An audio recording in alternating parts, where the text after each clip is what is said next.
छावा शेर की तरह जन्मा, शेर की तरह लड़ा, शेर की तरह अमर हुआ।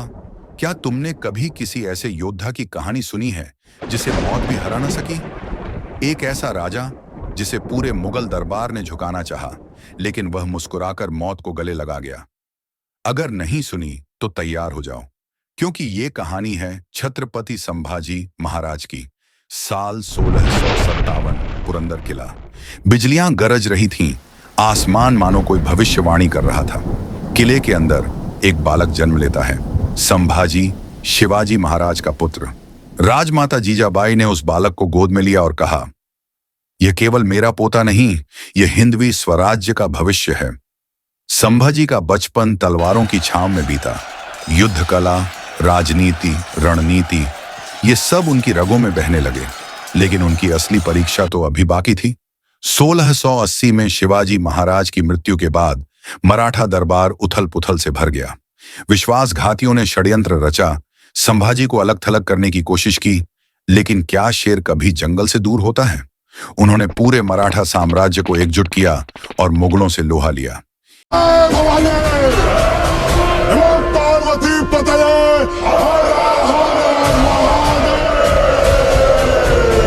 लेकिन उनके सबसे बड़े दुश्मन थे औरंगजेब और गद्दारों का जाल।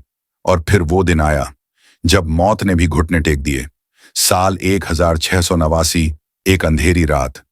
मराठा साम्राज्य के सबसे बड़े रक्षक संभाजी महाराज धोखे से गद्दारों द्वारा पकड़वा दिए जाते हैं। उन्हें औरंगजेब के दरबार में लाया जाता है।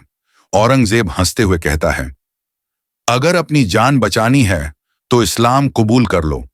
संभाजी ने उसे घूर कर देखा, आंखों में बिजली कौंधी और जवाब दिया, हिंदू जन्मा हूं, हिंदू ही मरूंगा।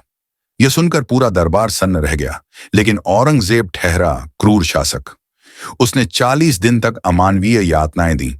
उनकी आंखों में जलती सलाखें घुसाई गईं, उनके शरीर को लोहे की कीलों से चीरा गया। लेकिन संभाजी हंसते रहे। आखिरकार जब मुगलों ने देखा कि यह शेर झुकने वाला नहीं, तो उन्होंने उन्हें निर्मम तरीके से वीरगति दी। संभाजी महाराज की शहादत ने मराठाओं में आग भर दी।